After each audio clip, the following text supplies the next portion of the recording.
Hello guys, welcome to this channel. I hope you guys are doing well. Today in this video, I am going to teach you to sign into your Zoom account. Firstly, make sure that you are connected to your Wi-Fi and you have installed Zoom app in your device. This process is similar in both iOS and Android device. Now let's get started. Open your Zoom app. At the bottom, you can see sign up and sign in. Tap on sign in.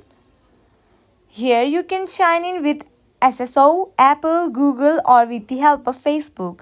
Also you can type your email address and password directly. I will be typing my email address and password directly.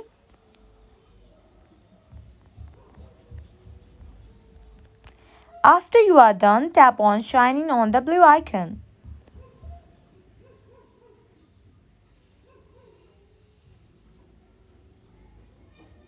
I'm going to tap on no.